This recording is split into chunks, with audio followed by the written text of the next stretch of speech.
Hi, what we have here is Snapdragon 805 with the new Adreno 420 GPU. So Snapdragon 805 is the newest processor in the Snapdragon 800 series. It has new GPU. The GPU has a newer architecture. It's specified. I mean, the hardware specification is DirectX 11.2, which is the highest level PC desktop GPUs or gaming consoles. So what this brings is high-level features like geometry shaders and tessellation. So this particular demo that we are showcasing here, it showcases the tessellation. So I'll actually show over here. It's the next one since this one is connected.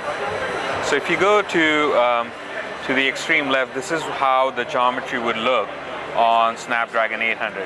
This is how the content has been authored by the developer. You can look at how triangles are scarce, how the ground is pretty flat. There's not many details on the Hornet itself. But as I go and the Adreno 420 GPU into the Snapdragon 805, it has the dynamic tessellation feature. So what it means is if I go in and I ask the GPU to slide to add more tessellation, the tessellation factor, you can look at how these triangles are being added to the existing geometry. And this additional geometry, what it is doing is, if you look closer to the ground, it's creating all these cracks and crevasses and effects. It's all done with combination of tessellation and displacement mapping. You can also look at the close details of the back of the Hornet. It was completely not present before, and now you can see how it is being added. So this is dynamic, basically adding more details to the high quality rendering of the existing games that you have. So there's an API for that called tessellation. This is the new feature that we introduced, the Snapdragon 805.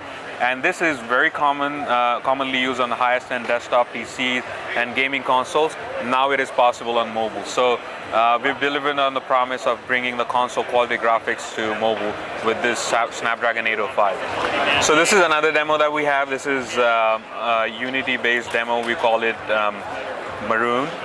And this is what this is showcasing is this is OpenGL ES 3 abilities in Unity. So we have very close partnership with Unity. We work with them to have OpenGL ES 3 from Snapdragon exposed through their engine. So anybody who's using Unity 4.0 can use OpenGL ES 3 features. As you can see, this is rendering at 2560 by 1440, so 2K resolutions, pretty smooth. It's more than 30 FPS, as you can see. And it's using some of the features, OpenGL ES 3 features like transform feedback for the animation of the main character itself. It's also using PCF shadows wherever it has dynamic shadows. It's using MRTs for post-processing effects, some geometry instancing for vegetation. So pretty advanced effects on OpenGL ES 3. Also ETC2 texture compression. So these are something that were introduced last year by Kronos with the OpenGL ES 3 APIs. And as you can see, Snapdragon supports it, and it's exposed through Unity, and it runs pretty smooth. So any developers who are using Unity 4.0 can take advantage of this on Snapdragon. So this is another game that we are showcasing called Injustice Gods Among Us. This is based on Unreal Engine 3, and it's running, as you can see, it's running pretty smooth on Snapdragon. So out of the box, whoever is using Unreal Engine 3 is going to get great experience on Snapdragon. Let me hit Superman here.